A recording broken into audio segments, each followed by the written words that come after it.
Alright, gentlemen, welcome back. We're going to do a live coaching session here with Tom. I always mess up his name, so I always feel bad. Noakesy. I have no English grammar student here. We're at Catalunya, and I really struggle here. I struggle at the high speed, fast corners, and to drop down, and like this track in particular, like this Suzuka and things like that. So we're gonna try it. Now it's the last day for this track, so I'm not really too concerned about it. I did 2 races. The first one I really struggled in, and the one I did last night I survived, and I ended up finishing 6th, I think, somehow, and really it was just survival. So my I rating is a 1600, but I'm not a 1600. I'm more like I'm gonna say an 1150 to 1300, I think, something like that. So anyway, we start off in about a minute or two. He'll jump in here, and then we're gonna go from there. Let me actually start off with the fresh tires here, so when he jumps in here, I'm not wasting time. But yeah, this is an hour and 30-minute session, so I'll be live for a little while here. I don't know if it's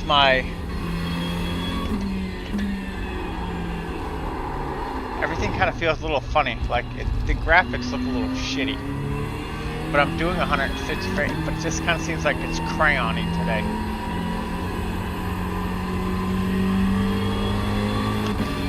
And I don't know why. Alright, let's warm up a little bit here.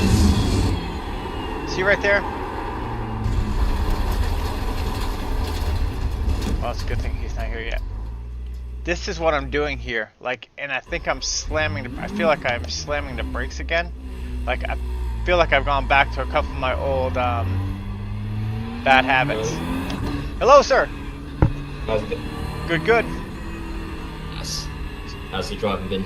You were saying you're getting a little bit stuck on like tracks like this, right? Right, yeah, and I feel like I'm getting like I guess I'm kind of going back to what I feel like some of my old bad habits were. Like I feel like I'm slamming on the brakes, but yeah. I think I'm trail braking correctly. I just feel like, especially here, because of how fast the corners go, like you're long straightaways and you come, and then like I'm losing this, and I realized watching somebody, well, a bunch of them yesterday, in turns 1 and 2. Oh, you need me to go live, right? Yeah. Yes, I do indeed. That kind of does help. Yep. Yep. Staying in 3rd instead of 2nd is the key. So I picked up about a half a second there, and then in the last corner, cutting that by the cones and then coming out. I'm still losing time, but basically between that and that, I went from 144.7s to 143.7s. So I picked up a second between fixing 2nd to 3rd, and then kind of correcting the last corner. And so other than that, though, like I'm just like really, it's just, these just kill me. Like that's kind of why I picked Watkins Glen. It's just I can't do it. And then when I get done your coaching sessions, I do really well for like 2 or 3 days. And then everything just starts to kind of creep back into where I start overdriving the crap out of it. Like, hey, I did this before, I can do it again. And then it's just because I'm pushing it again too far. So I'm a dumb dog, I guess. No worries, all good.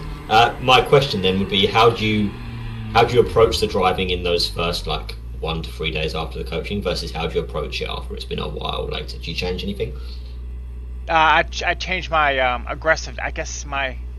aggressiveness, because like especially when I race in rooms, like I should be in like a really like an 1150 to 1300-ish room, and I'm in a 1600 room, and I got up to like almost 1800 last week, and then I've had 2 or 3 bad real races, and then I've kind of dropped it. But that's I am swimming in the deep end. Like I'm really like 1150 to 1300. And so I'm way above my field. But like last night I did a race and I finished 6th. And that's just because it was nutrition. People crashed and I survived, and I did 1 good pass, and Yeah. That was it. Like, it really is. It's kind of like I won the lottery, you know, and so I'd say the main thing then is to prevent overdriving. Like, it's same for me. If as soon as I feel like I've got to chase the pace, the focus stops being on the techniques and driving in the way that you know how to drive, because you know you're doing it all really well in the sessions, so you know how to do those things. But then as soon as the pressure's on and you feel like you have to drive to a certain pace, then you're no longer driving with the priority of practicing techniques. You're driving with the priority of finding lap time, and that will cause you to want to brake too late, push too hard, make mistakes, and then you'll end up going slower, you know. You could almost view the next month or 3 months from a slightly different perspective, in that you still race, you still have all the fun racing, but instead of specifically aiming for a lap time, you're just aiming to drive laps where you're feeling like the technique is correct. And then a month down the line, 2 months down the line, you will have improved your pace just because you're getting better at practicing the techniques, but without specifically hunting the lap time, you know. And if you know you're going to be in a 1600, 1800 SOF race, don't try to chase the lead pack or chase the lap times. Just keep practicing the techniques. But don't worry, let's run some laps. I don't think you're sharing yet, right? Yep, I am. I don't see it on Discord. No? Oh, I see. I have to hit that last button. That go live button. Get you. Yeah. Okay. Perfect. I've got you. Okay, great.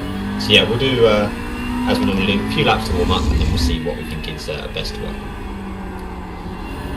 And like the guy I race with most, James, he's technically the same iRating level as me, but he's probably at least 300 iRating ahead of me, and he's about 3/4 to a second and a half faster than me on every track. Yeah. And so, like the way the faster guys do it, how they get the car to go from left to right, like it frustrates the hell out of me because I don't get it. And he goes, all I do is lift, and like that's what they do. They lift, but they can make it go from here to there, and then like I don't, and it just annihilate me, either going in the corner or exiting the corner, like we talked about. You can see they're able to change the direction so right, much quicker so than you, fast. and you don't understand where they find that grip. Yep, and the speed they find is incredible.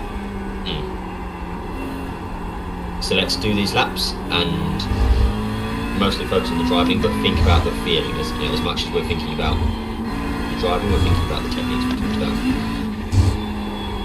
I see the Mustangs go over that curb, and you can't do it in anything other than a Mustang. Yeah. It looks like I haven't driven this combo myself, but it looks like a nasty curve. It looks like you want to be off it, for sure.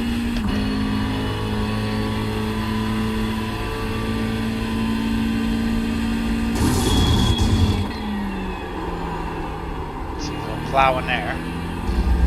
And it's just a dip. It's like that Watkins Glen toe.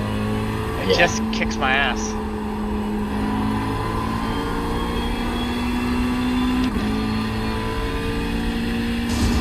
So in the race yesterday, I was 144.8s, 144.7s in practice, but in the race, I was doing 143.7s, 143.3. So because of the cars, I picked up the pace a little bit, but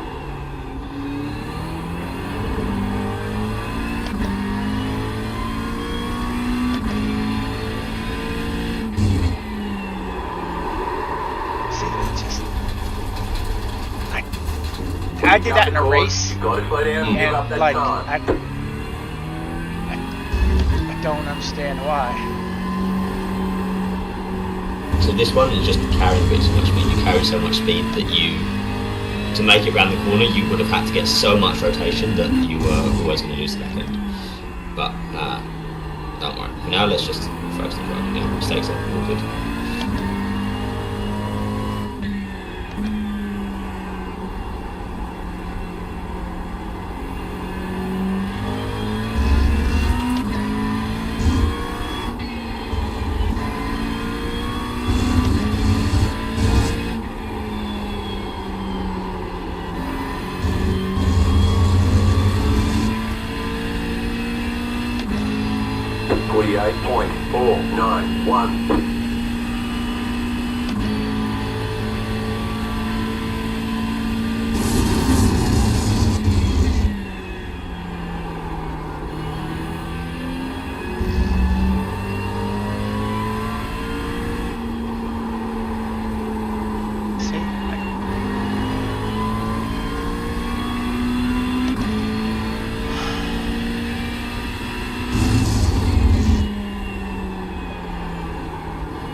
Then again, just carry too much speed.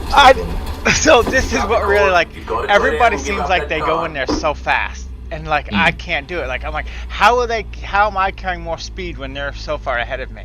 Like that's what I like. It really baffles me. Like I don't. But this is exactly what I'm saying, right? So yeah. In these laps where you've spun, you're like, I should be faster. You're chasing the lap time. Yep. You want to drive to what you feel like the car can do, and then once you get comfortable with it, then you can push it a little bit. But you've got to drive to the track conditions, drive to what you're capable of driving at, while implementing the techniques correctly. Because you're rotating the car quite nicely. It's looking good in some instances, for sure. Drive to survive. Yeah. I wasn't this bad last night, so I hope it's because I'm warming up. So the track conditions may be slightly different as well. I tried to make them fairly favourable, but it always varies a bit. I don't think about the talent level where track conditions matters except when it's 130 degrees Fahrenheit. Dylan. Alright, we'll do some more laps. 992.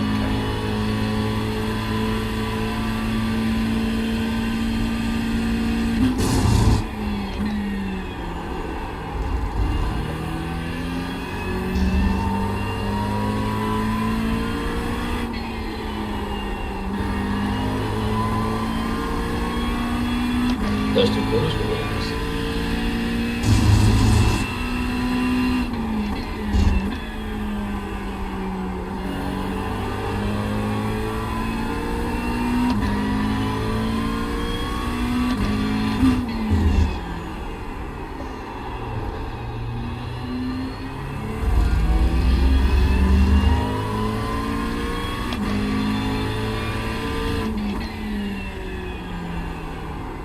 There you go, much better.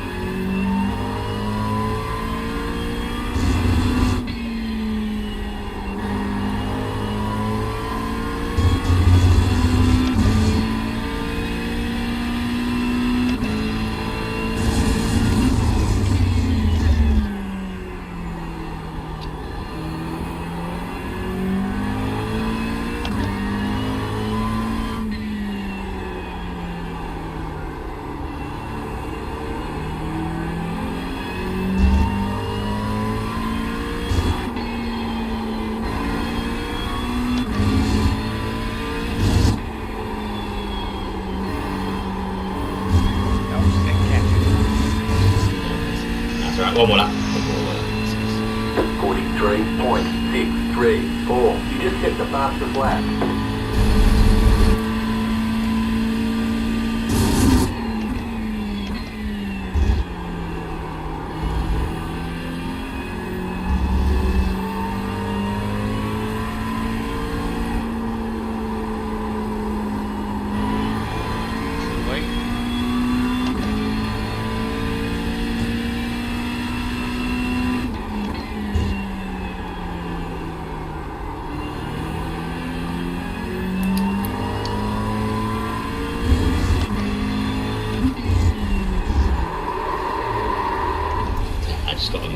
Still finish out this lap for me.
Up there, and yeah, what do you feel like you were struggling with in those laps? What do you feel like is the main issue for you at the moment? So with last session there, how you said basically you use your feet to brake into the corner, and not, you don't really turn much. And then when apex out, you turn the wheel as hard as you can. You accelerate basically as hard as you can till, and then you'll learn, you don't really, you brake till you have to get back on the gas and the gas. It's the opposite way I was thinking. But here, I can't do it. All it feels like I do, I feel like there's no reason to turn the wheel as hard as like I was trying to do at Watkins Glen because of how it's so swooping. So it's like, when do I get on the gas? So it's like, and then when I get on the gas, I'm plowing. So it's like what I think I learned at Watkins Glen applies nothing to here. And so it really, it has me completely off. So that's kind of...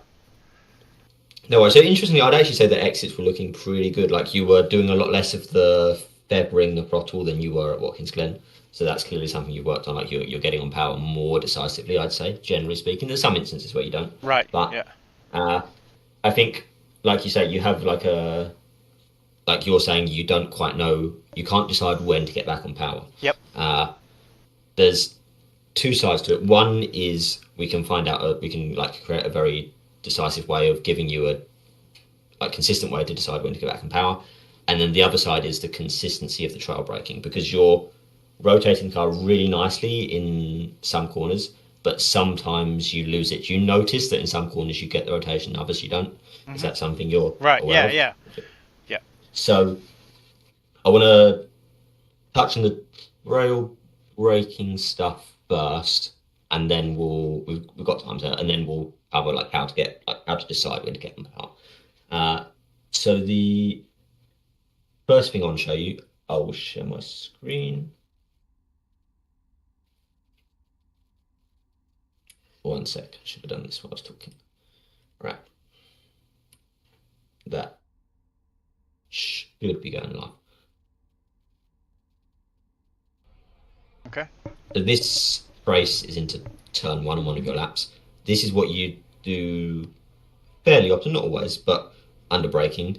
You find the rotation here, and then you drop it quite quickly, and then you try to keep the rotation by kind of just maintaining a really small amount of brake pressure, rather than specifically like controlling the brake pressure to hunt for that rotation. Like we said, the more you brake, the more rotation you get.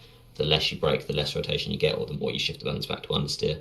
That's my bitch point. Yeah, because that's what I told you. Right. Back out. Yeah, yep. Exactly. Yep. So that's just something to be aware of. I don't want to tell you how to fix it, but just be aware of it for now. Same again, this, I think, turn 3, looking at it. Same again, like you drop the pressure and then you maintain it to get like a little bit, but you're not getting as much as you could.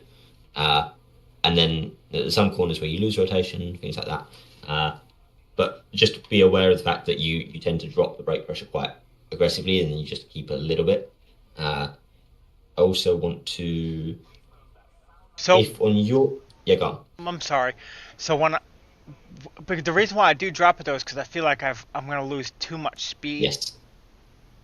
So like... Okay. So it's not so much that you feel like you're getting too much rotation, it's that you feel like you're going to lose too much speed. Is that right? Right, yeah.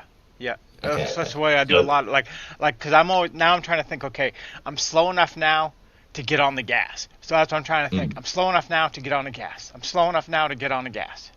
Yeah.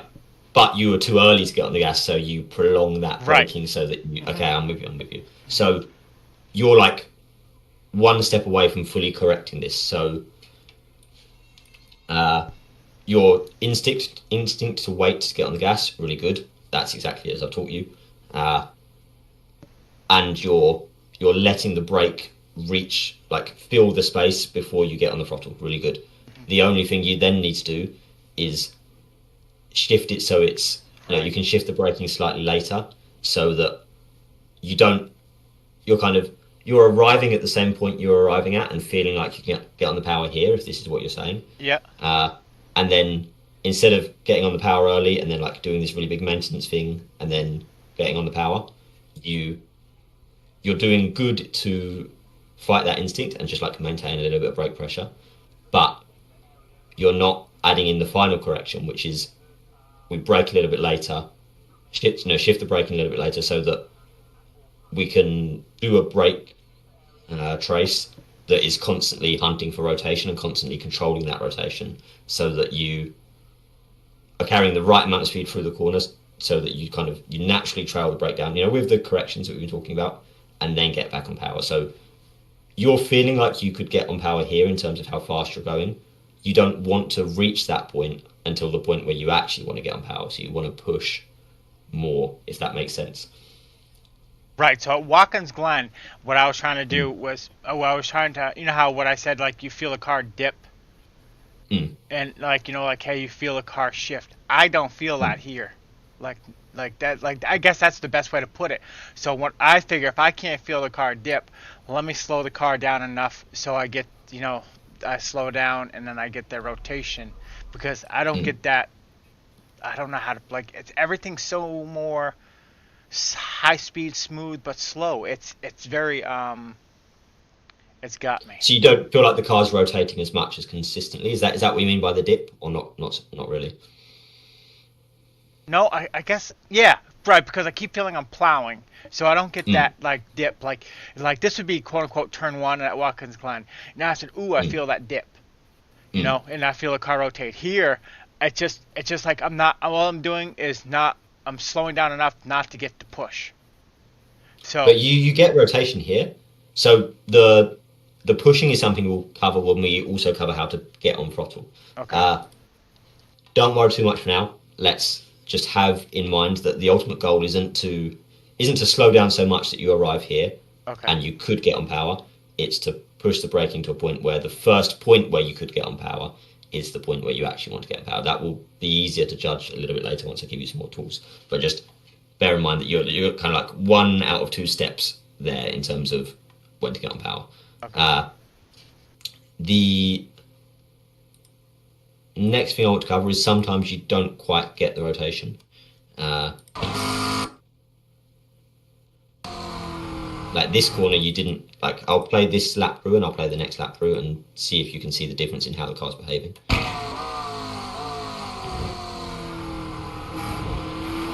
Yeah, see, I'm on and off the throttle.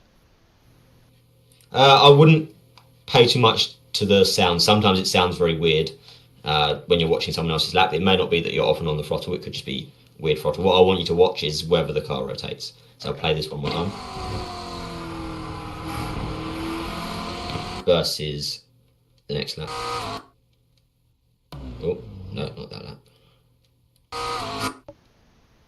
Oh, no. Is it this lap? Yeah, here you can see more rotation, right? There right, you get see that the dip? I don't feel that. Like at Watkins Glen, you really feel it. Like that's kind of like that dip. You see it, but I didn't feel it. Okay. Okay, interesting. Okay. So we want to get that feeling more consistently. You were getting it sometimes. Maybe you weren't quite picking up on it, but in some corners you were getting it. If you go to, on your replay, if you go to lap 10, turn 1 for me.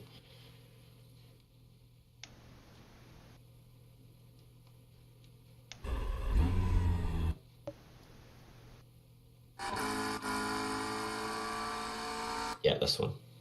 And then chase cam. Yeah, or far chase is fine as well. So we can see what a little bit more was going on. Yeah, perfect. And then just play that. Oh, you're on triples, aren't you? Yeah. Oh, here, I can do the one screen. 1 second. No, it's all good. It's all good. This is fine. Okay. Yeah, it's just the camera angle's a bit weird, so if you adjust it like you're about. Yeah, okay. No, wrong one. It's, I think the Z will, down the Z. There we go. That's perfect.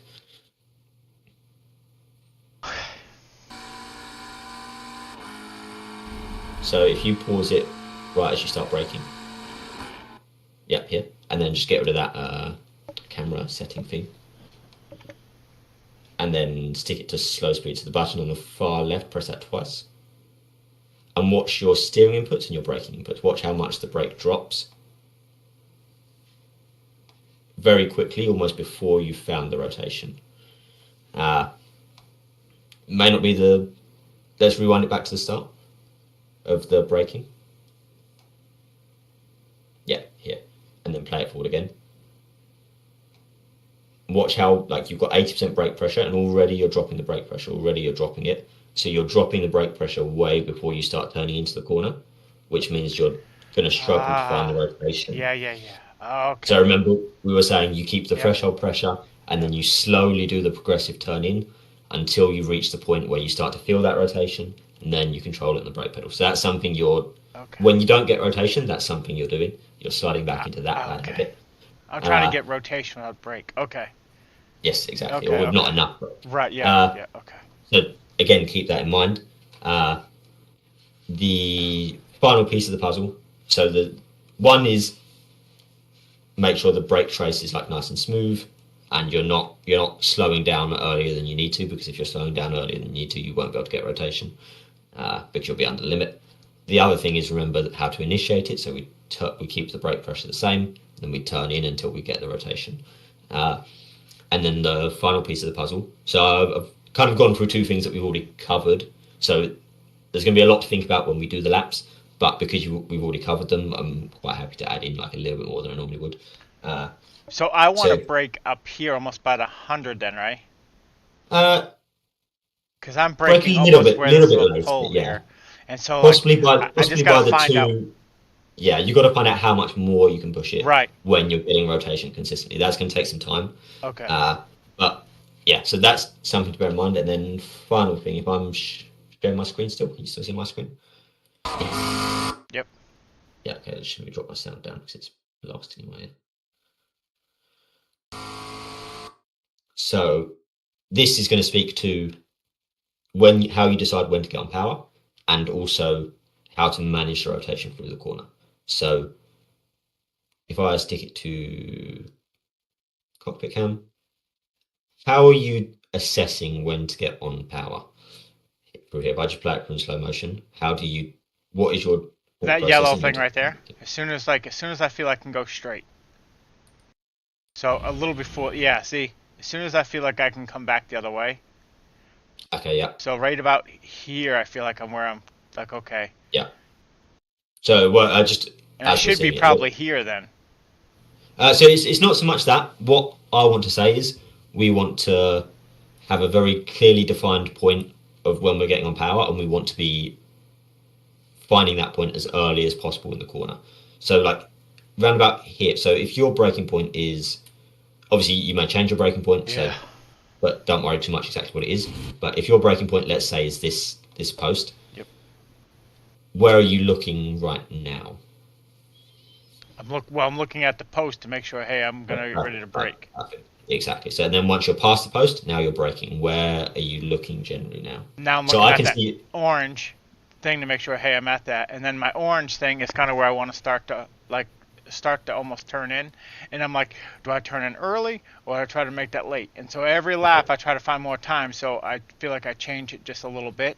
So I'm like, okay. So if I'm going to play this, I can see your cursor when both of us are live. I can. No, that's good. That's good. I want to see it. It's perfect. So yeah, when both of us are sharing, I can see your cursor. So I'm going to play this through in slow motion, and I want you to kind of point the cursor where you would generally be looking as we go through. So we'll start off like here's your right there. Yeah. So we'll go through.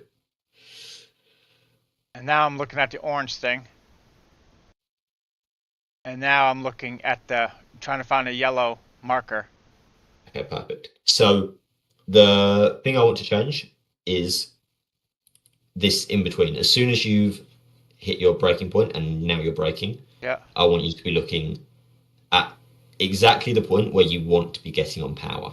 Okay. So we're not basing where we get on power based on like when the car's swung around. Like I know what you mean in terms of like as soon as you feel like you've got there and you can start going the other way and make the next corner, you decide to get on power. Makes sense. But I want us to try a slightly different approach. So as soon as you've hit your braking reference, look to where you want to get on power. Obviously it's very far away, hard to see, but just as soon as you've hit the braking reference and you're now braking, you look to that, and then you're like constantly updating that reference until you find exactly where you want it to be. So maybe it's like the end of the yellow sausage. And then the goal is to do your trail braking, your turn in, getting your rotation, so that by the time you arrive at this point, then you've positioned the car in a way that allows you to get on power. What that means is we're going to be looking to this point much earlier than you otherwise would. it gives you more time to feel the car, feel the rotation, and try and judge that rotation. So starting to get the rotation with the steering, and then progressively increasing that amount of rotation until we arrive at that point. And hopefully, because you're like so fixated on this point, you'll be naturally controlling the car so that it will be able to get on power at this point. And then instead of overthinking and being like, well, when do I get on power? When do I get on power? You have a very clear decision of when you get on power. In future laps, you may decide that actually that wasn't the right point to get on power, and you can experiment with placing that point later or placing that point earlier. But the main focus is just place a point, and then work to getting on power at that point. Much harder in the longer corners, still try it, but just understand that in like these long sweeping corners it's going to be hard to do that. It's going to be easier in the first instance in the shorter corners. So again, long sweeping corner quite hard. But here we can place a point and just say, oh, it's hard to see because I've got like a bad FOV, so it'd probably be on your triple screen, but like placing the point here maybe, and then working the whole corner around that. So yeah, a lot of talking gone on there. Let me sum it up so that we can work on it. So initiating the rotation, don't drop the brake pressure initially until you've started turning in and you start to feel that rotation.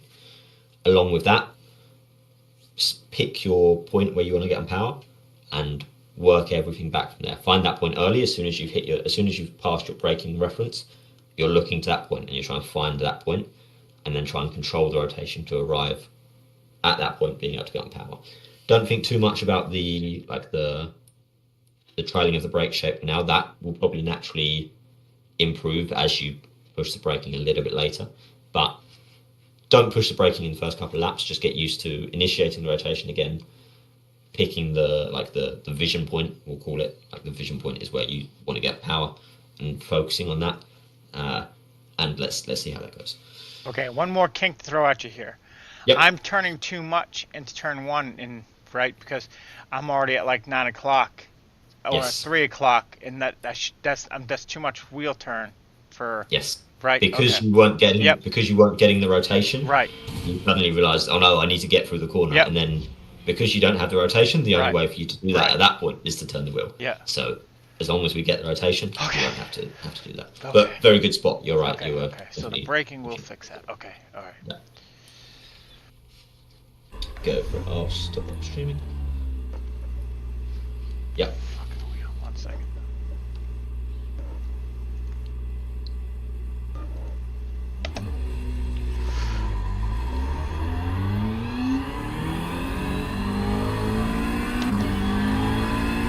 So yeah, the focus is initiating that rotation with the steering first before you drop the brakes, and then picking that vision point as early on as possible. As soon as you hit the braking point, there we go. Okay. That's what I'm not doing anymore. Now I felt it was slide. Okay. Yeah. There you go. And already in that curve braking zone, you did it the way, which was constant steering but applying the brake. That's what I wasn't doing. Okay. Yes. Yeah. There you go. Already rotation. Yep. Okay. That's what I forgot. Yeah.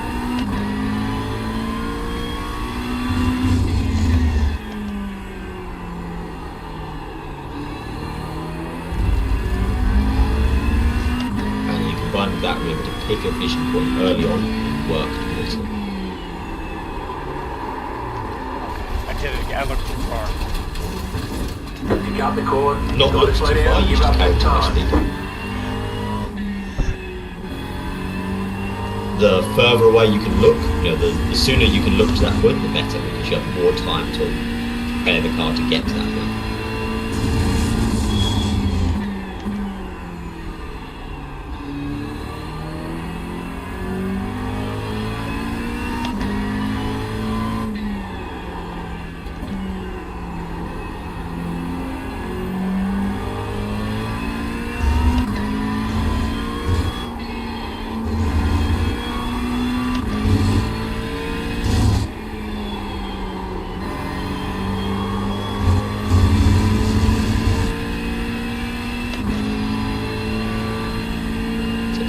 Initiating it with the steering first and picking that vision point early.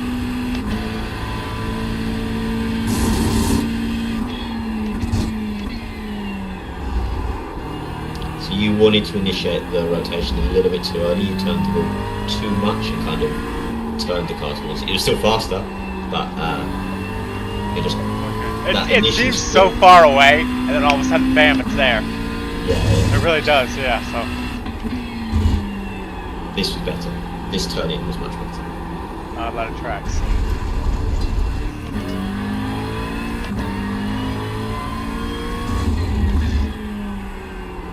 Good.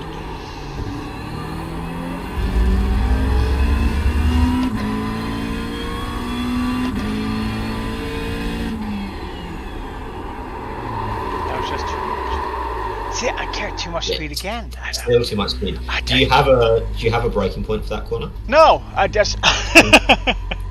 Well, there's your answer. I don't. I'm like, I feel it as soon as I think mentally, as soon as I kind of feel a dip, I brake, and I need to dip before the brake. Let's stop there and let's address that real quick. Yeah. Okay. Yeah, because I should brake before the downhill, I think. Quite possibly. I don't know exactly what the braking point is, but we're adding a lot of things in here. But like I said, some of them are things we already touched on, so it's fine, and we've got more time to work on them all. So, am I sharing? Yeah, I just gotta click on it. Yeah. Perfect.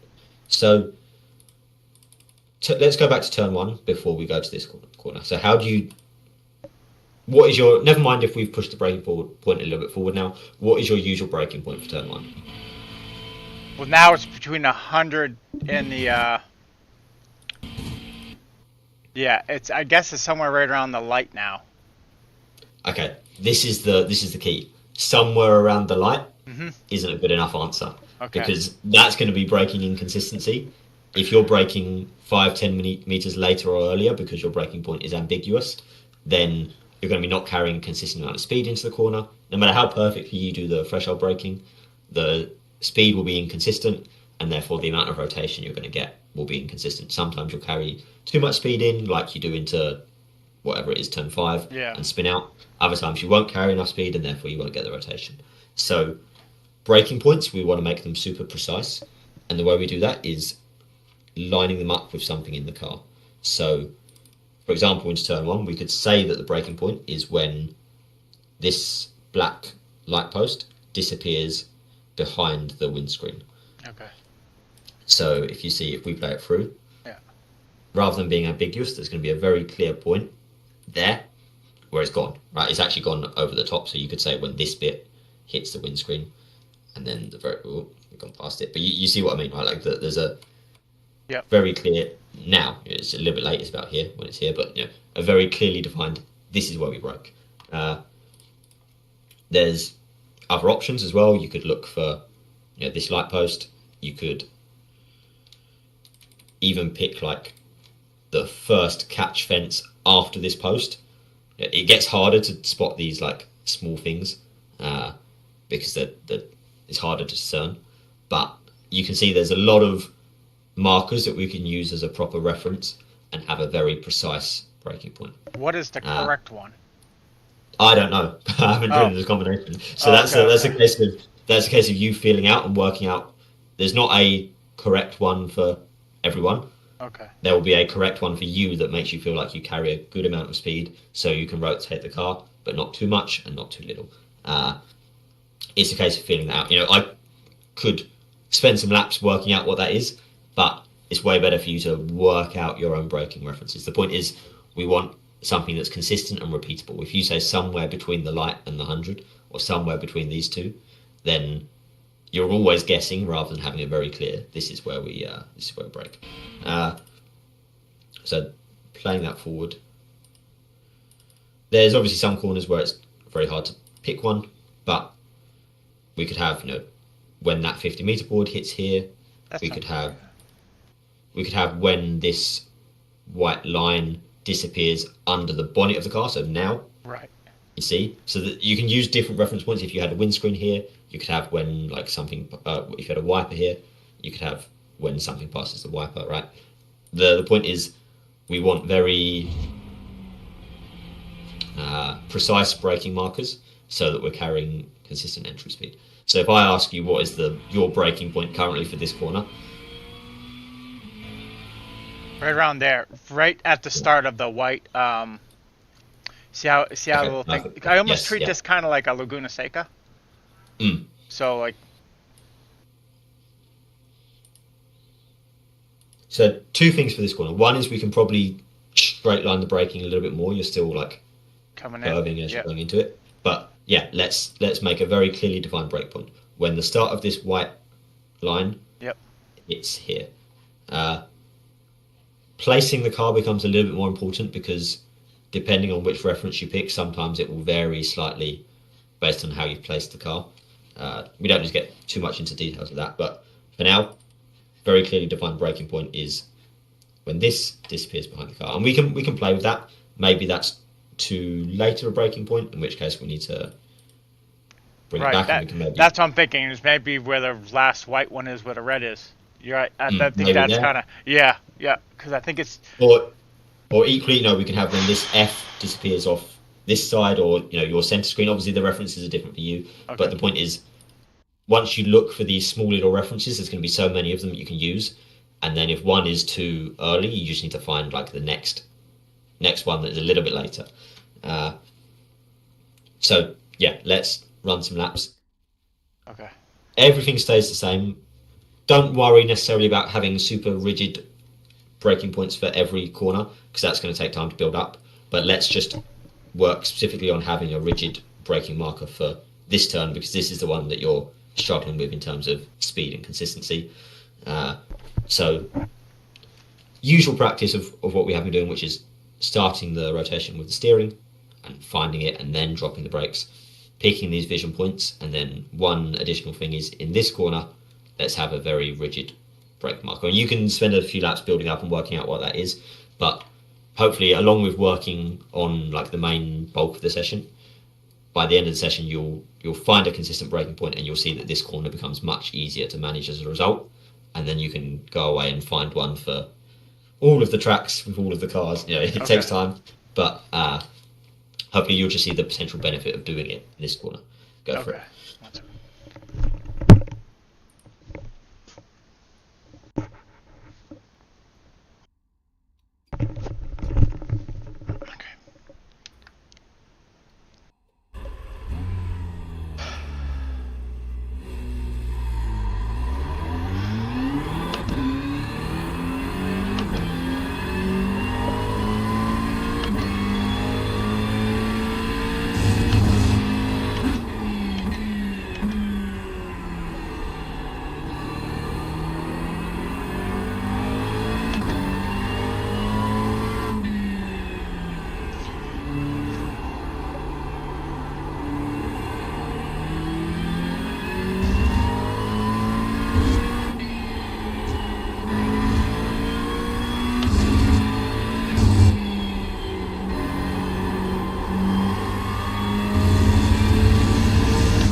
Initiating the rotation with the steering first before dropping the brake, picking that vision point early. As soon as you're braking, pick the vision point.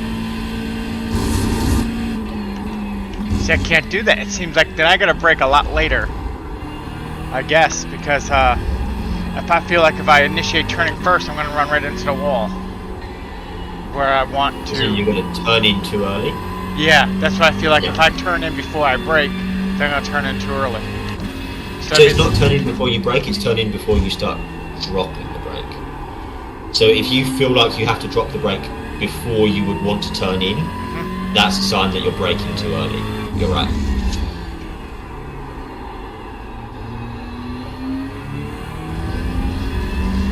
So don't let your desire to brake decide when you turn in. Let your desire to turn in decide when you stop braking. Okay. If all of the time you're doing threshold straight line braking, the brake pressure should be constant. If you massively overslow from the corner as a result of that, that's just an indication that you need to move your braking point forward. Yep, okay. I'm working on my brake, like turning in and braking. Okay. Oh. Don't worry, we'll get it. I'm the epitome of insane. I believe if you do it over and over again, one day it will get correct.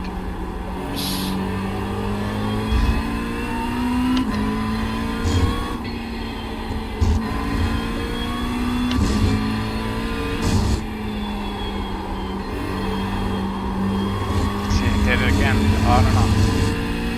It's not too bad. So yeah, 49.29, pick your braking point, constant braking until you need to turn into the corner. See if it's too slow.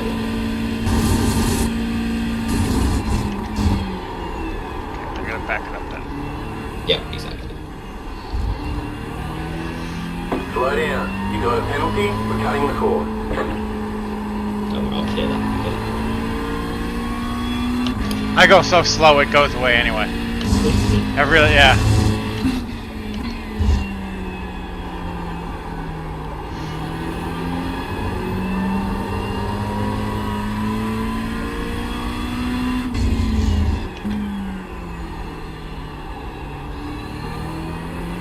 So pick your braking point into this next one.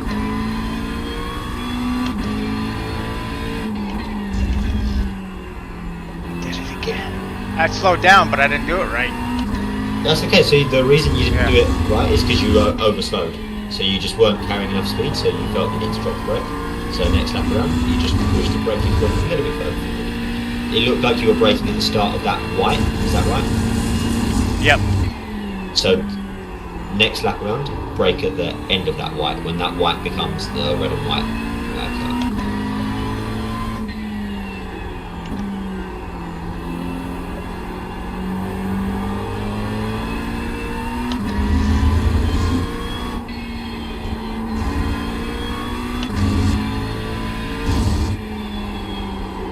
Yeah, please. Okay, we can Slightly further back, brake point this time. 44.568. Initiate. Well, just see how it feels.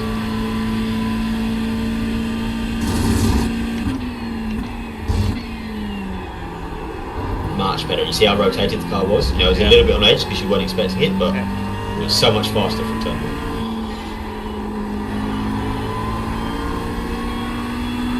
I'm getting that gurgle. Remember I said it's bad, but it's good?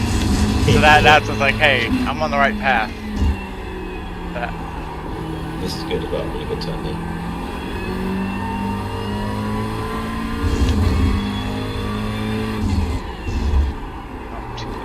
Yeah. Not too bad though. It was almost right. So slightly later braking point this time. Good. Much better. That's the right amount of speed.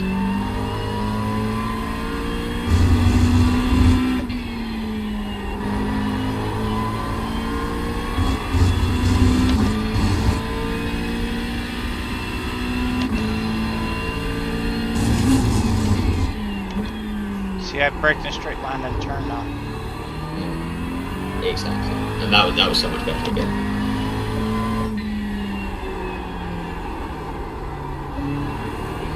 Here you could have just increased the brake a little bit more to get a bit more rotation.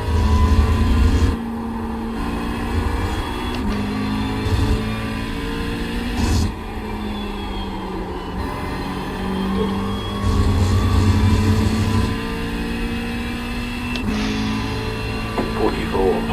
44.101.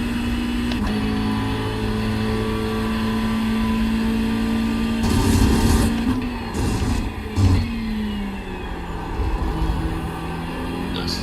Really nice.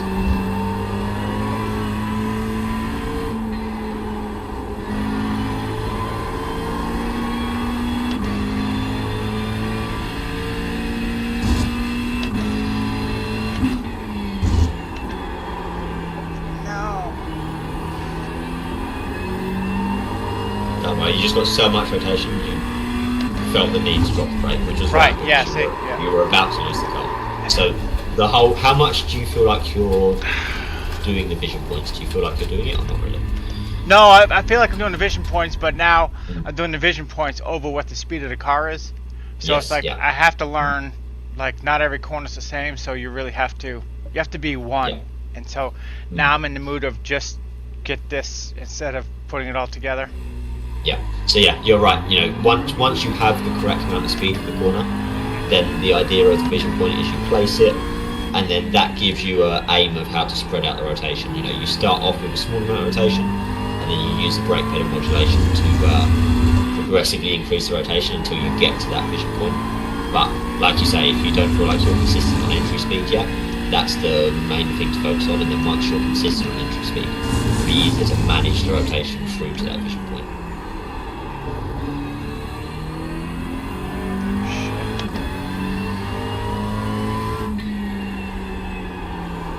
Good. You modulated the brake more there, and you got way more rotation. So I think I'm getting confused on the rotation of the car and pushing. Because I felt like I was pushing. You said I was rotating the car real well. Yeah, okay, we'll point it out as it comes. Okay. I'll tell you whether you're rotating or whether you're understeering. I don't know why it's all of a sudden gone understeering and backwards. pushing. Yeah, understeering and pushing are the same thing. So I'll tell you if you're understeering or if you're rotating. This was rotation. Up until the apex, then it became a little bit of understeer.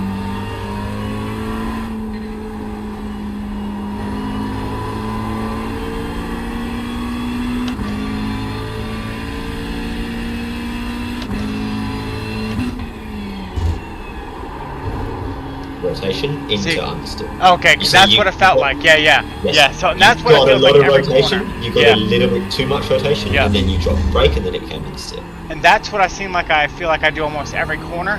Yeah. So this one was neither, it was just a little bit under the limit, so you weren't able to get rotation. But that's what I feel like I do every corner, what you're explaining. And so it's like, I don't know, like I'm almost in limbo. What do I do? Good. Your rotation came in a bit aggressively, but it was good rotation.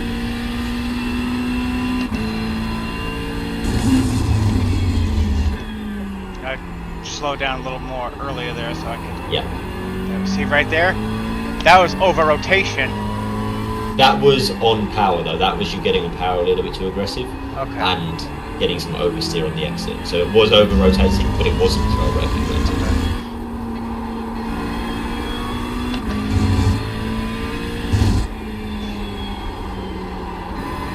That was right. That was pretty good. That was like minimal rotation, but some rotation.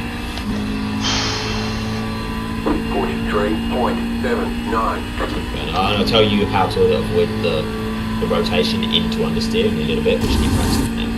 I'll keep pointing it out. Rotation into a little bit of understeer. Yeah. Really good. Really good.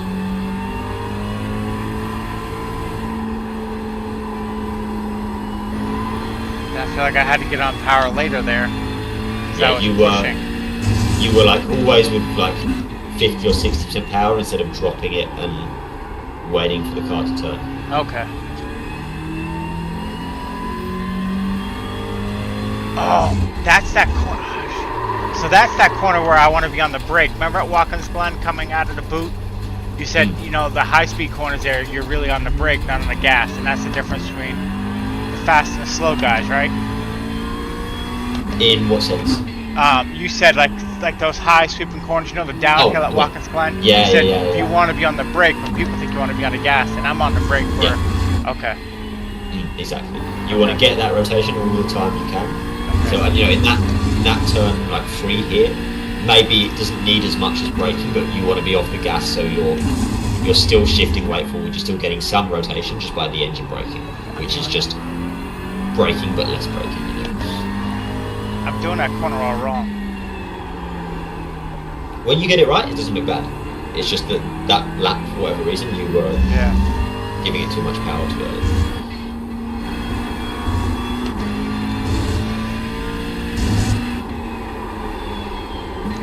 This was understood. You never quite found the rotation. You never applied enough brake. You know, this corner is almost a case of turning and then braking. It's a case of finding the rotation with the brake maybe in that last corner, because you don't need brake to kill speed, so you can almost start turning in first and then find it with the brake. Yeah, good rotation, good rotation.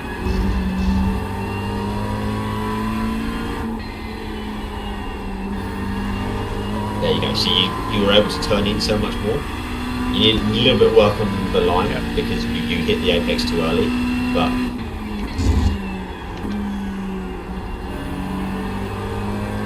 minimal rotation, but it was there.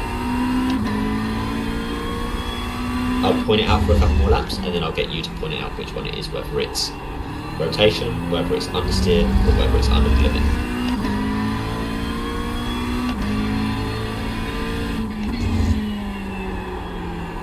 Good.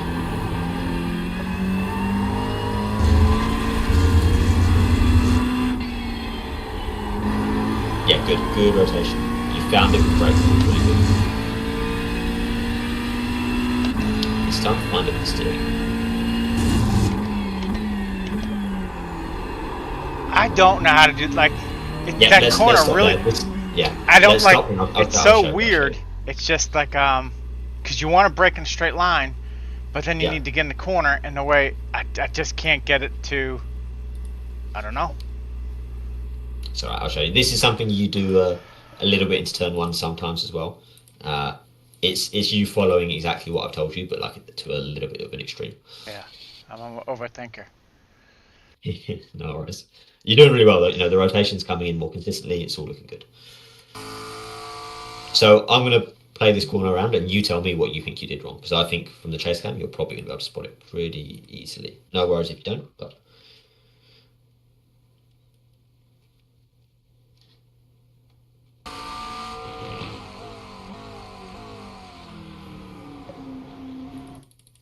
Play it through one more time. You tell me what you think afterwards.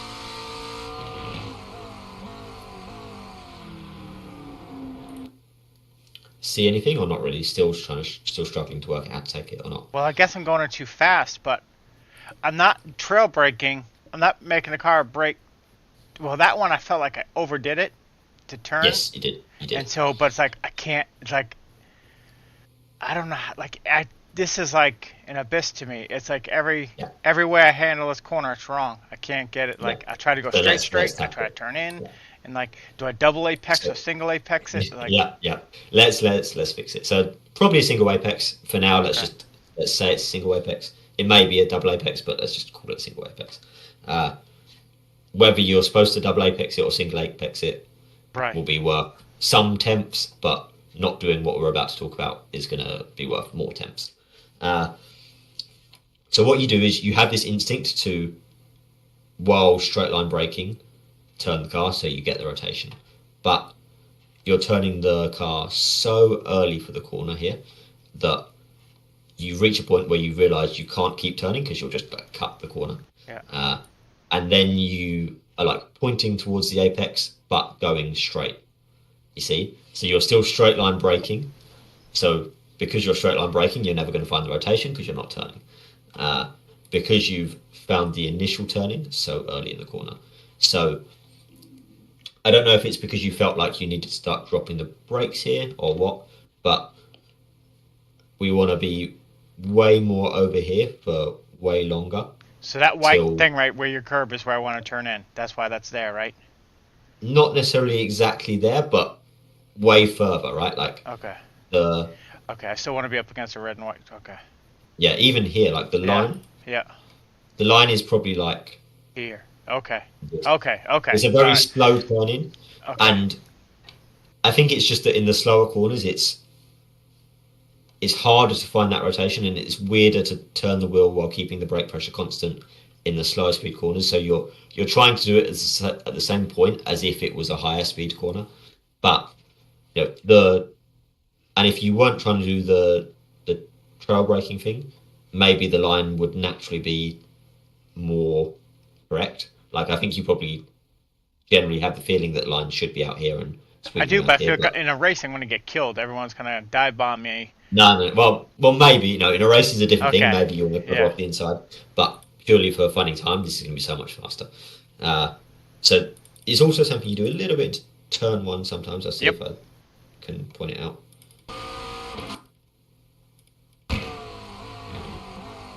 It's really good into turn one, but you can turn in a little bit later. Yeah. A little bit later. You see, like, I want to turn. I'm turning before the white line. Turn out the white line. Not even, even later than the white line, I think. Maybe slightly later. You see, again, you reach the point where you can't keep turning because ideally you want to.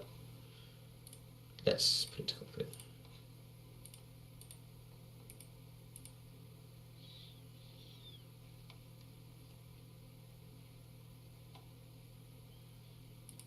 So you reach a point where you turn and then you have to stop turning, if that makes sense. So you get here,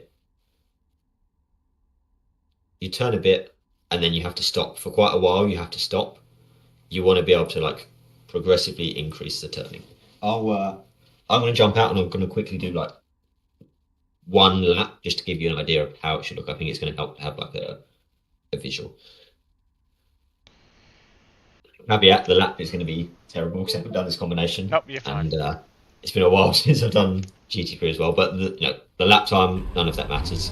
The field of view also is going to be terrible, but we'll play my replay back in a second. It's not about being fast or anything, it's just a general sense of where the line should be.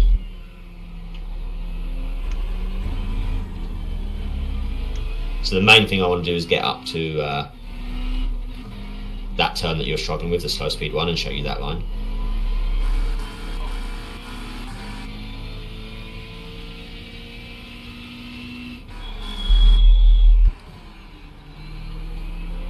So ignoring the speed and the lack of trail braking, all of that, that's more the line that it wants to be. We've got traction control.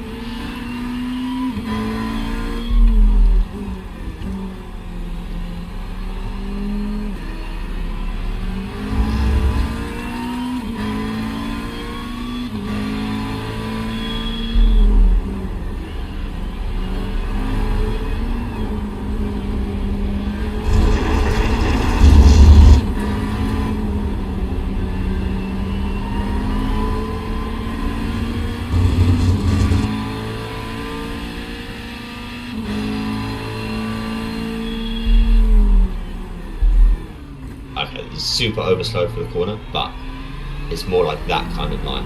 Okay.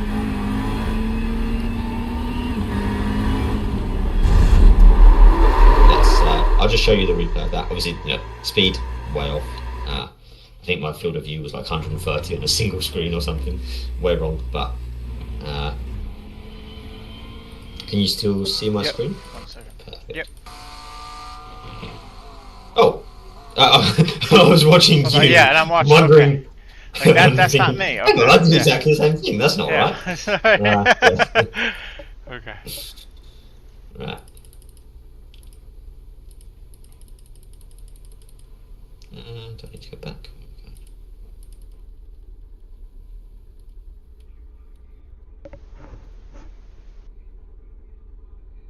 Am I being stupid here? What am I missing? Ah, here we go.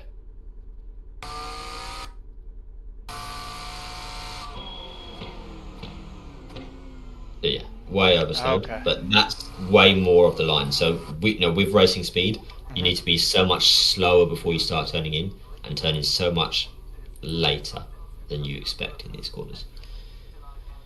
Okay. Okay, let me do that then. Okay. Yeah. Okay. Let me shut my...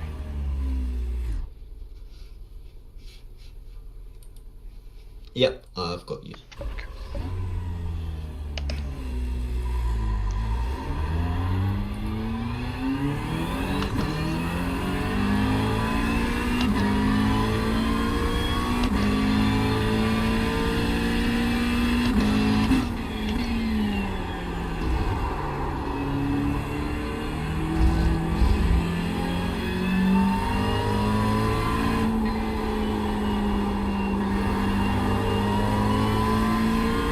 Even into this next corner as well, you can practice it a little bit. That's the line, yeah. I just got trouble a little heavier.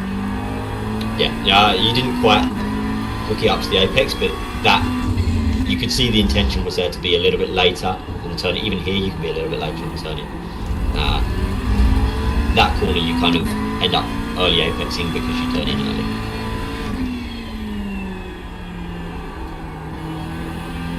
Good.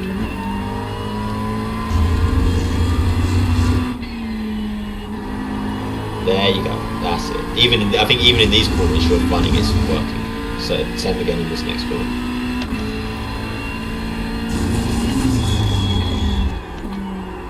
There you go. That's so much better. So much nicer of a line.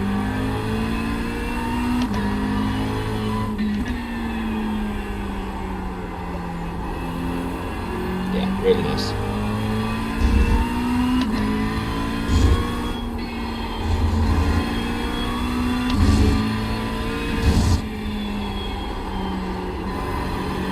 Do I want to do the same thing there?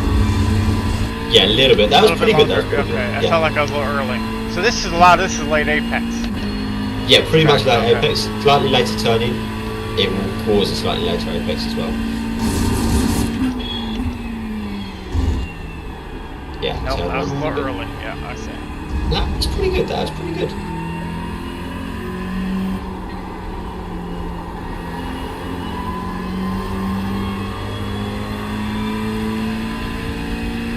Still initiate the rotation with the steering. Yeah, good. That's good. Even that's slightly early, but still really good. You know, it is, even the bad ones are better now. Boy, it gets so sketchy, right? Maybe I'm going too far out. It got sketchy on the braking. Like It gets sketchy on the brake. Yeah, because you're rotating. Look at that, you gained 8 temps. Yeah, good.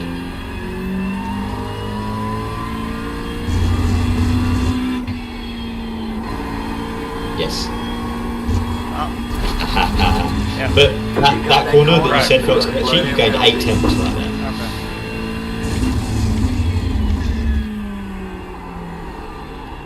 Okay. There's a line there. I just gotta find the line.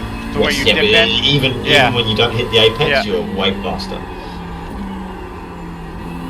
I'm off there. Okay, let me put it together here. Yeah. I just gotta.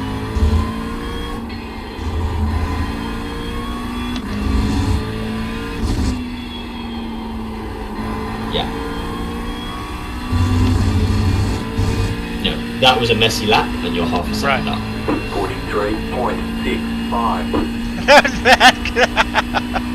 Okay, I thought it was like a 50.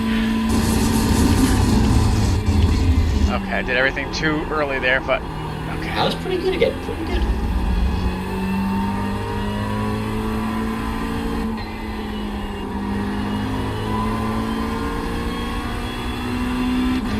Son of a bitch. That's too late. Not Somewhere in the necessarily middle, too late, Gabe, just somewhere in the middle. Too much speed. Too much speed Okay. was more what it was. The turning was alright if you carried the right amount of speed. Same again. Turning really good. Just a little bit too much speed, so you couldn't get it turned to the end. But you see, it's still really fast.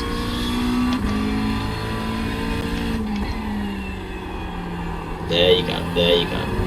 Now you're finding the rotation earlier in the corner, and it's coming in more progressively as well. Good.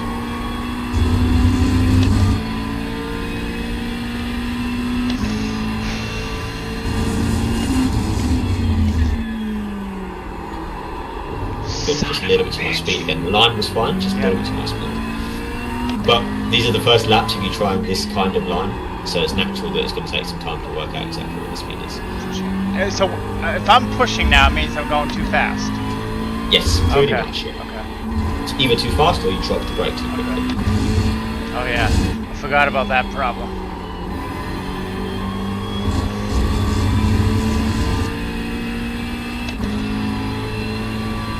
.104.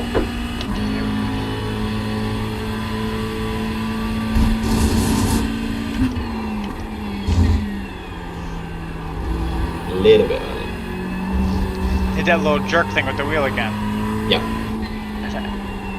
Where you start turning in and then you Yeah, have to and then I come back, keep it yeah. at that yeah, exactly.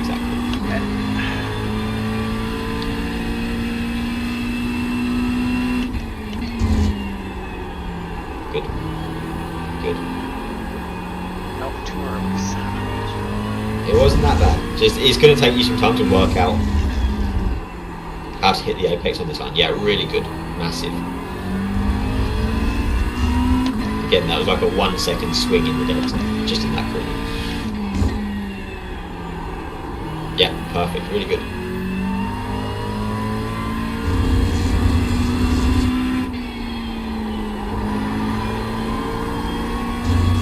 Really nice.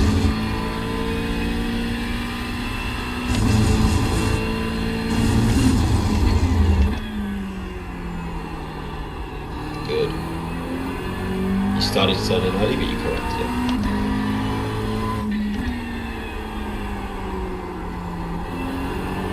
Yes. You son of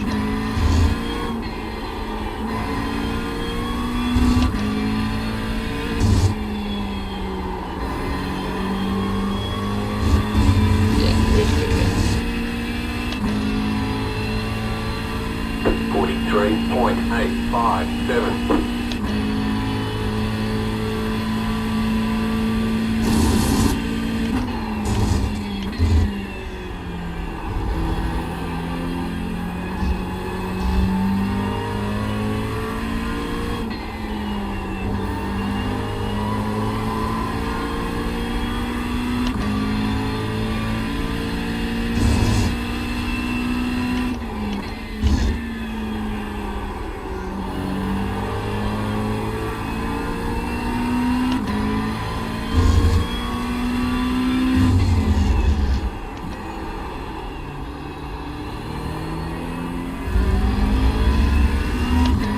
That felt like crap, and I'm up. I don't like. Yeah, exactly. I really. You, on the whatever your best lap is, you obviously must have got a little bit messed up in that corner, but it's working so much better.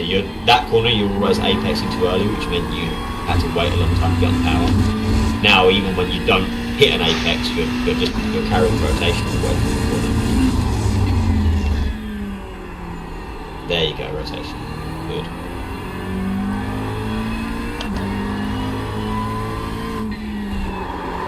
I just got so grass. Don't worry. I do that a lot here. Yeah. So turn one as well, you always try to take a bit too much track and you end up with the off track like 20% of the time. So you can give yourself use a little bit less track on entry so that you're not pushing the 45.961. just straddling. There you go, good.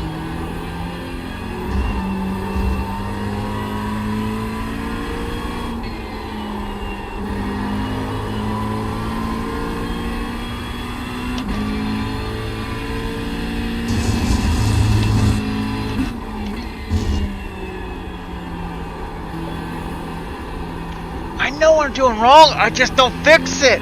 God. What were you doing wrong there? It's just too much speed, and like I turned in. Just didn't quite enough. But right. Don't worry, like these are the first laps where you're trying to turn in on this like completely foreign line of like turning in later, and so it's going to take time. Don't worry, it's not. You shouldn't pick it up within like 5 laps of doing something that is completely foreign to what you're used to doing. You know. The point is, even when you're not getting it right, you can see the lap time is there. So once you spend some time to nail it, you'll be fine. Really nice. See how it is easier to find that rotation earlier in the corner as well now? Because before you were turning in too early, and maybe you were finding a little bit of rotation when you started turning in, but then you had to stop turning in because you were too early, and then as soon as you stop turning in, you lose that rotation. Whereas now, when you turn in at the right point, you find that rotation almost as soon as you start turning in. That was a little bit too early still, I think.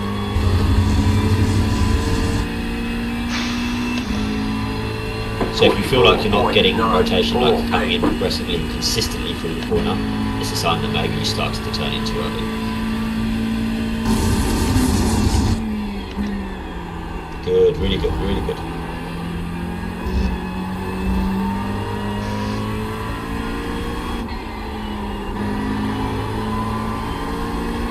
Really nice.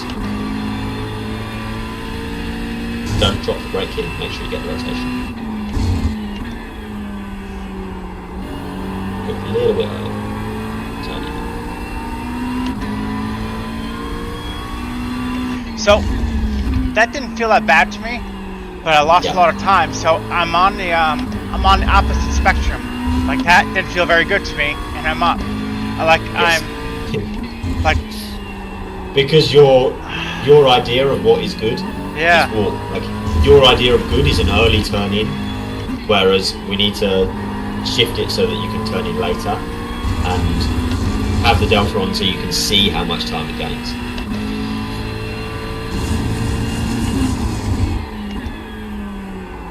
A little bit early in Son turning. of a bitch. Well, mine.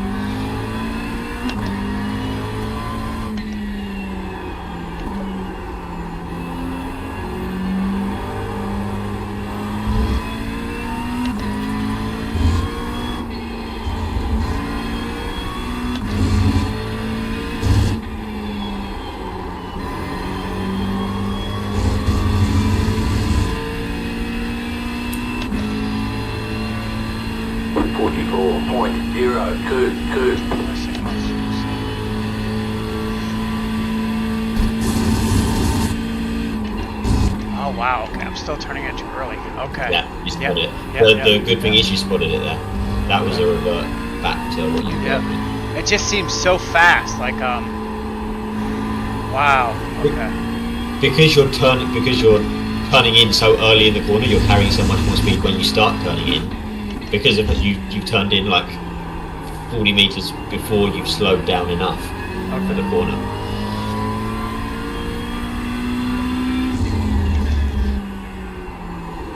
Yeah, good, really good.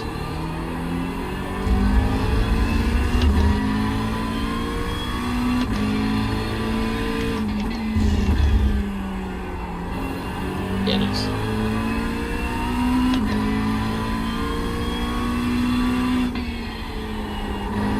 Yes. Yeah, that felt right, okay. Yeah, you got that spot on there.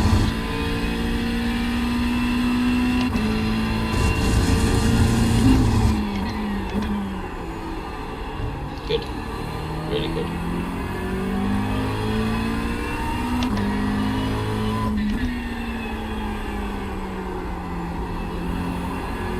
Yeah, pretty good.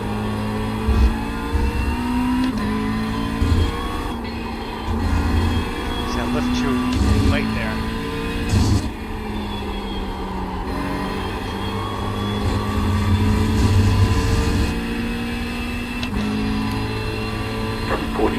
Remember late turning is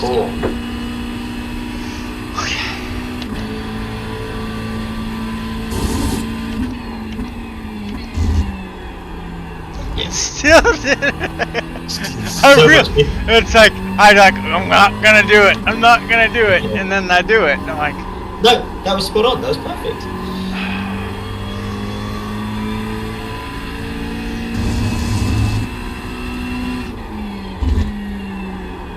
Yes. I'm still carrying too much speed though for that because I'm plowing up the hill. You drop the brake a little bit. You see, Yeah. you've got that long, extended, small Yeah. amount of brake.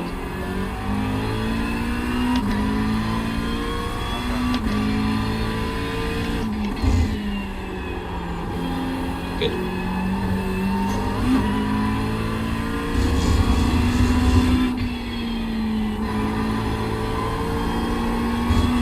It's terrible off track.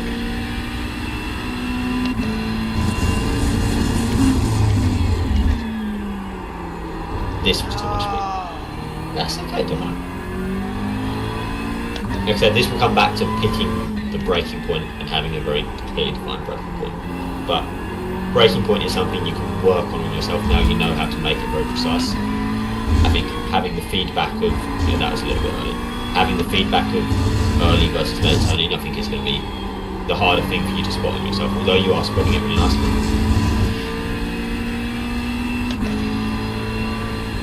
43.712. Really good lap. Keep going. Late turning. Control that rotation. Right. Good.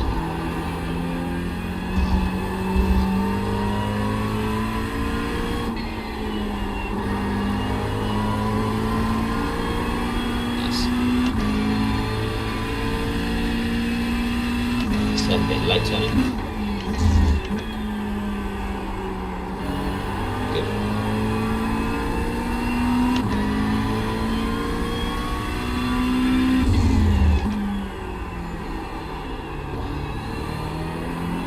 Yes.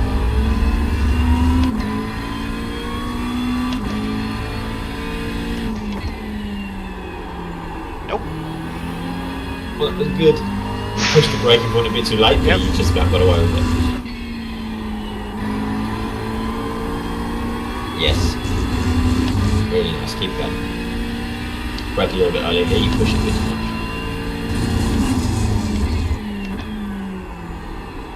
Much better, you see you can bring it back to the apex now, really good. I still over-rotated. A little bit, but again it was on power. Okay.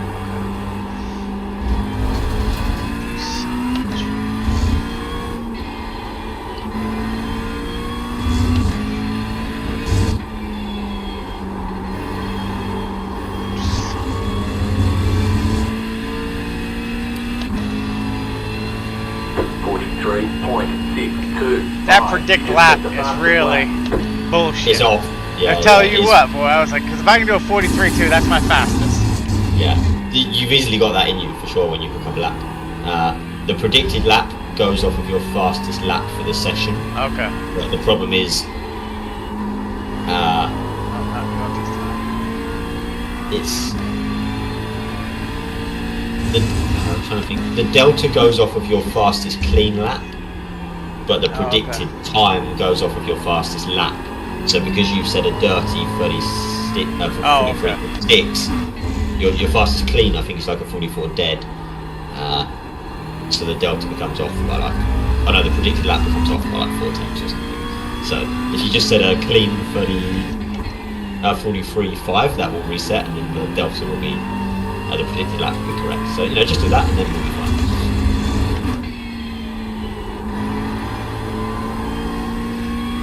It's looking pretty good. When you get it right, you're finding lap time in every single corner. So it's just a matter of time. Keep practicing it.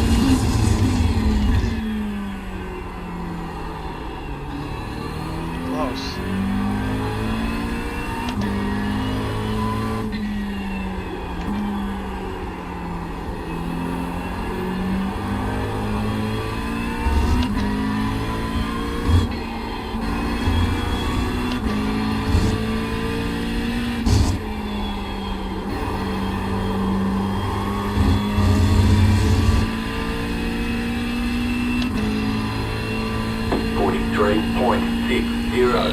You just hit the fastest lap.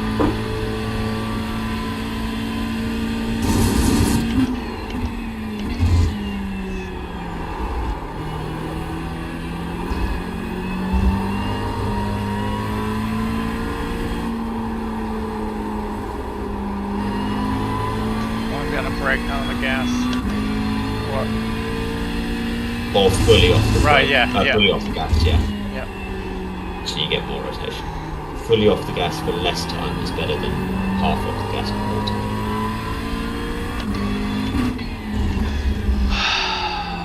Good. Just drop the brake a little bit quickly to quickly stay rotation.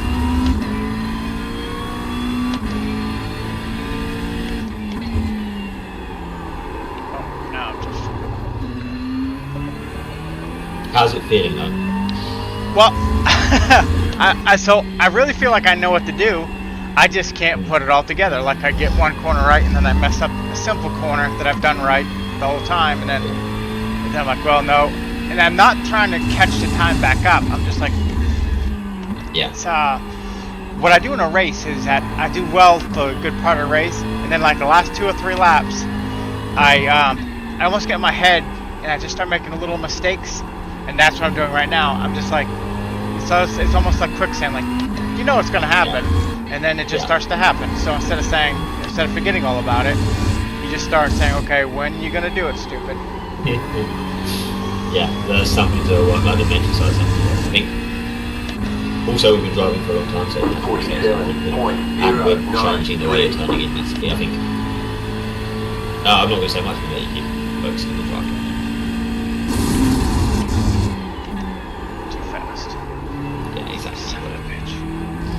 So the line through the corners is looking really nice now in almost every corner, and you spot it when you get it wrong. Perfect. The consistency is going to come from finding that right braking marker for you, and then the vision points are going to make much more sense now as well, I think. So let's keep doing these laps. Okay. Your braking points, they're gone. every track is basically the same. I just have to find my, because like I tried to take this track at Watkins Glen, like thinking like Watkins Glen, and I couldn't do it. But it really is like you just have to find like, well, really the right line, the right breaking point. I mean, that's simple said. Yeah, But even at Watkins Glen, there were corners where you had that intention to turn in early, for sure. So you've got to fight that instinct a little bit and try the late turn in, because I'll show you once we get to the end of the session. We've got 5 more minutes. I'll show you. You're doing it so much better now, but there's like 1 or 2 instances where you still do it slightly wrong, and I'll show you exactly what happens as a result of that. But yeah. So laptop, you're gone. My brake, so I'm gonna really try to make a conscious effort of not dropping off the thing, but for like right there, well, I guess it's hard to see, but it's like, I don't know if it's a brake adjustment or if it's a head adjustment, you know, to make sure, but it's like, it's a nice little spring, like right there. So I'm like, maybe that little spring, I have to fight it a little more. I think that's it. It's just, don't let that spring pop your foot off and then fight that spring. Your foot. Yeah. You know, it's almost like you just get that little jump on, you know? Yeah, so it's hard for you to maintain the brake pressure. Right at the very, very end. Yeah, it just feels like your foot's like, okay, bounce off now. Like, bounce off now. Yeah. So it's just... I get you. That's something I had in my old pedals as well. It just felt like they were pushing me up a little bit. Yeah. Yep, right. Yeah, that's it. Yep. Yeah, so I don't know if it's a knee adjustment or if it's a pedal adjustment. Definitely pedal adjustment. Okay. You could adjust your driving around it, but that will be harder than adjusting the pedals. Okay. At the end of the session, we'll look and see if we can do something like that.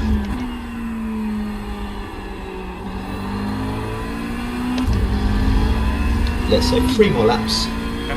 Focusing more on the driving than the techniques now. Obviously, we still want to turn in late. We still want to get the rotation. Let's go back to let's pit. Let's get a new car. If they say you cut the cord, you'll have to slow down and give up the time game. And then just to focus on braking points, turning in, making sure you're turning in nice and late, so you get that nice consistent rotation. And one other thing to think about a bit more in these laps as well is the visual point. So as soon as you've hit your braking point, pick that point on the track that you want to accelerate by, and still late turn in, and just try and spread the rotation out until you get to that visual point. It may be too much thinking, it may not work. I think we've made good headway just with the late turn in and reminding you about how to initiate the rotation, but we'll try this as well for the last couple of laps. So focus on driving, but pick a vision point.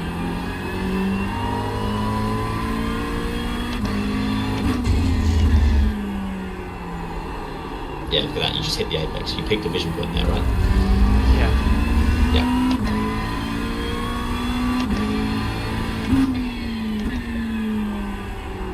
Same again, you're hitting apex, hit those 2 apexes perfectly because you were looking at them. And again. I gotta slow down to go faster. Yeah. And that's kind of what I really gotta do. There you go, hit the apex. Yeah. You've hit the nail on the head. Slow down so that you're able to hit the apex. Right, yeah. There you go. I gotta get that done. You weren't far off. The vision point was just placed a little bit too early in the corner, so that you apexed a little bit too early and therefore you went wide when you got back on power. I keep telling myself it's the yellow thing, but then I feel like I'm off gas too long and I get on gas a little early. And then it kicks my ass at the end. So I'm like, that's why you've got to pick the point so that you fight the instinct. You don't have to think about it, you just have that decision. 3 laps, focus on driving.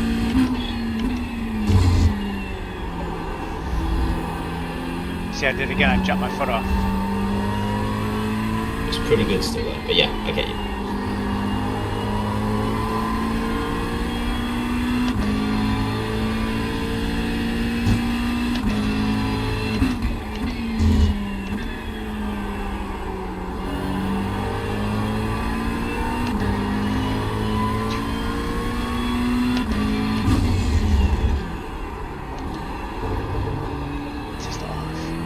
You overshot a little bit, but you still worked it back nicely to the apex because you had the vision point. Really good. Yes.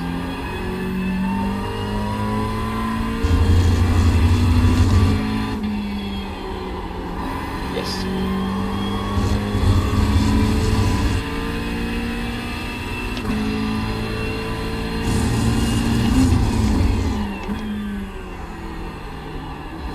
Good, you fought the instant. Yeah, I did. I did. That's it again. Add it again here. Yeah, see? Okay, it really is. Okay, just get on softer. Yeah. Okay.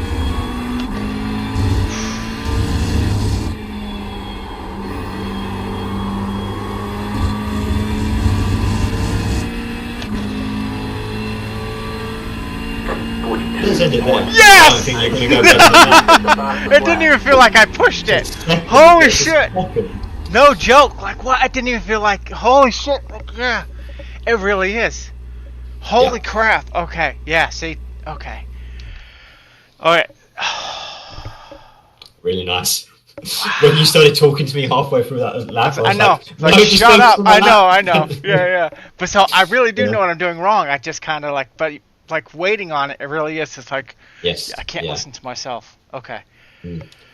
So yeah, a combination of the late turn in, you know, because you were turning in later, you weren't having to stop turning in, which means you were, when you got the rotation, you were keeping it, you were modulating the brake really well, getting good rotation there, and then finally the vision point made sense once everything else had worked, because you picked your point and then you were clearly spreading out the rotation until you got to that point. You were hitting every apex and you were forcing yourself to focus more on hitting the apex. Right. Yeah. And then you get on power only once you've reached that point that you've decided in your head. And yeah, you were threatening to do that for like the second half of the session. So it's awesome that you managed to like get it in right at the end there. Yeah. But yeah, that's all the feeling to try and keep chasing. Don't try and chase the lap time. Just Right. chase that feeling in every corner. And like you said, go slow to go fast. The lap time will come as long as you're not pushing to find lap time. If you're just focusing on techniques and focusing on doing the techniques correctly, the lap time will come. Because massive improvement, insane. Yes, pedals. Do you? You've got the sprints, right? Yeah. What elastomer? Is it? That I don't know. I just kind of, I Yeah. messed with that like 2 years ago. Hell, I might need new ones. I don't know. Is that what that might mean? Is that I got the little spring? No, not necessarily. Okay. I'm just trying to. So I've got hoops and belts as well. So not the Okay. sprints, but You got the so if- ultimate. I have indeed. Yeah. Yeah, But to be honest, I'm not sure there's much difference. To be Okay. honest. But yeah, so if you feel like the brake is coming up too much, Just at the, like the 10% mark, when that just right, like right Yes, there, yeah. it's kind of got. It doesn't here because I'm not doing it, but it's got that little pop, like you just like a pop. yeah, so it pops Yeah. off. Mhm. Yeah. Just like it's a little springy. So I don't know if it's something. How much preload do you have in the pedal? Is that initial press quite firm or is it quite soft? Like to go from 0 to 2%. Does that? Oh no, it's nice and soft, baby. Okay. Yeah. Just trying to think what I would do with my pedals. If you rest your foot on the pedal without trying to press it. Nope. Right, I fixed that. So yeah, I don't know if it's because I beat myself. Like that's kind of something I really tried to do where because I usually set my foot on the pedal, and that's why I kind of like.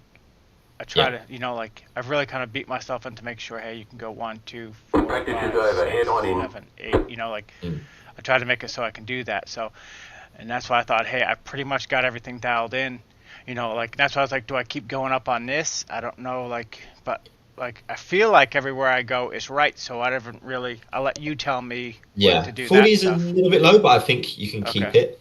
I think the fix is that we want to change the slope a little bit. I'm just trying to think this through in my head. Okay. If it's coming up too quickly, then we want we want you to have to press the brake pedal less to still get the same amount of input. So we want the other way. Yeah. Right? Yeah, so if you press to, not that. Let's have a look. Yeah, that's the one, I think. This is so the if one? you press, Still, come on. does that feel like that's taking more or less? It's all the same thing. Well, I can still Yeah. I don't know. Yeah, I guess I'll mess with it when, No, there will be an answer. I just need a second to think. So 20% input. No, so other way around. So put it back to linear. And then because you're feeling like you're not getting enough braking on the low end, we want you to get more output at less input. So you don't have to press the brake so much to still have the brake output. So on the top slider, the 0% input, 0%. Oh no, sorry, the 20% input, 20% output. Slide that so the input has to be. So slide that the slider on the. Oh yeah, no, just drop it down. Either way, just drop it down a few percent. Oh, sorry, up a few percent. Up a few percent. My bad. Yeah, a little bit more. Let's call it 25. Okay. And then adjust the other points just so that they form a straight line.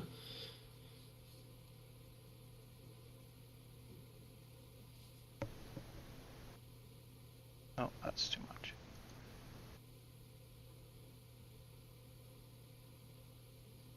Yeah, something like this. Something like that, right? Yeah. No, wrong way. That's close enough, right? I don't think on my skill level that's really gonna affect me. Yeah, it does help. Okay. So now it should feel like you need to brake a little bit less and still get a percentage. This might not be the right answer.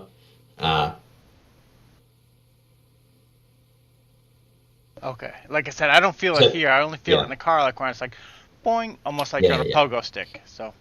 So it may be this. If not, go back to linear. You can play around with less preloading the pedal so that it's softer on that initial uptake. Okay. You can also play around with increasing the force. Yeah, I let's leave it as it is for now. If that feels weird, don't worry. Set it back to linear. Okay. Try a little bit less preload, see if that helps. If not, drop me a message and we'll work out what the right answer is. Okay. But definitely don't be afraid to play with these settings. Like, if you feel like something's working for you, by all means. It's so much easier to change the brake to fit your habit than have to change your habit. Yep. If you can physically do the same braking thing that you're doing currently, but have the car respond better and more perfectly, why wouldn't you? Right. It means you don't have to put. I mess around with pedal inputs all the time. If I feel like the car's rotating too much, I don't want to have to change the way I brake. I just want to change the curve.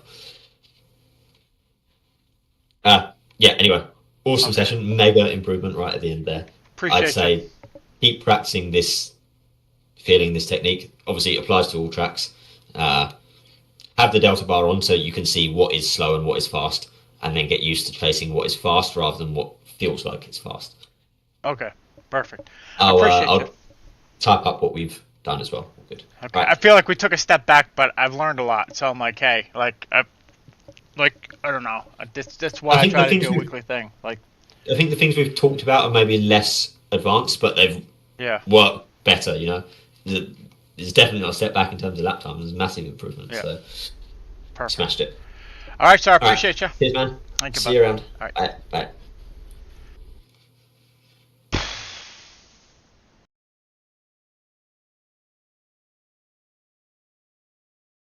Oh, I use the Hussenfeld sprints. Yeah. And then so I go forward and then I go back. I go forward and I go back. So it really is like I really try to tell myself I'm the stupidest sim racer there is. I'm insane, and that's my biggest problem. Like I feel like if I do it wrong enough, it'll be right, and it's not. So like I just kind of I just try to find the the apex, and it was that much faster. So like, holy shit. Like it felt like I was going really, really, really slow. All I was doing was slowing down, and like I said to James, just slowing down to get on the gas, and it worked. But I can't. It doesn't stay between the ears long enough to go on a track. It will for like a day or two, and then I fall right back to the bad habit. And so it's like, this is why I do coaching. It's because like I know everything to do, I just don't apply it all the time. And so it's like I'm a stupid dog. I just dumb. Yo, well, yeah, so it really is. But I'm very impatient, and like I want to learn it now, because everybody I race with is so much faster than me. And I mean so much faster than me. Like James, he does this basically almost every lap. A bad lap will be 1:43, but like that's it. And like Dylan's faster, Jay is faster. Like everybody is so. Trevor is faster, so it's just like I'm the dumb dog in this herd. So it's frustrating because I'm very competitive and I hate losing. Fuck, I hate losing. Sorry, like I really hate losing. So, but honestly, it doesn't matter what pedals. Like really, like I wish I would have put the money into sessions instead of like you wheel stuff, because half the guys that do, he said he spent 4,000.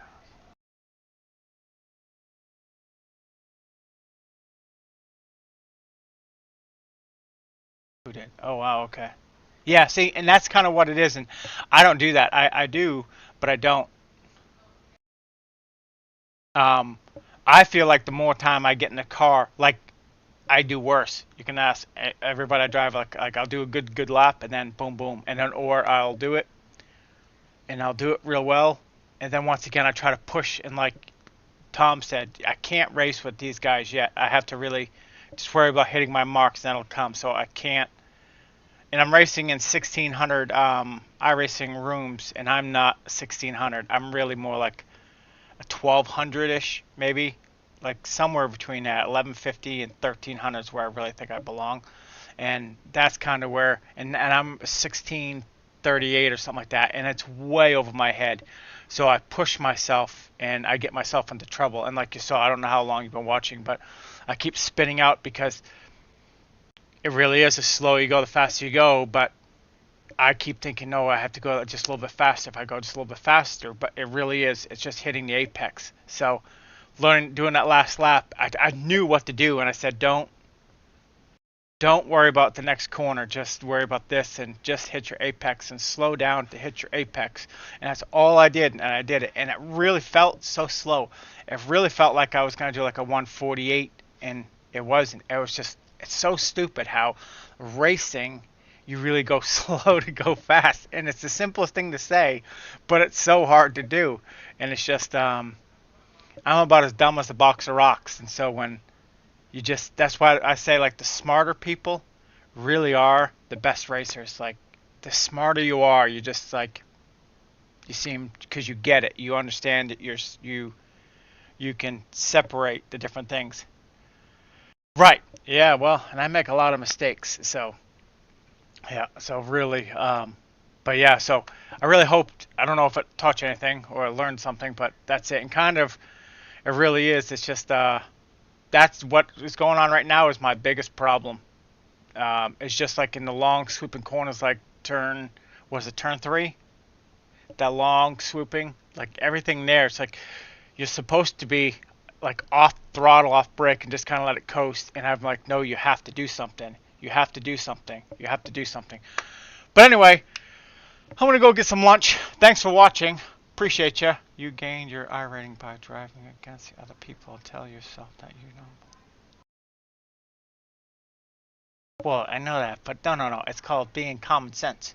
Like, it's just, you know.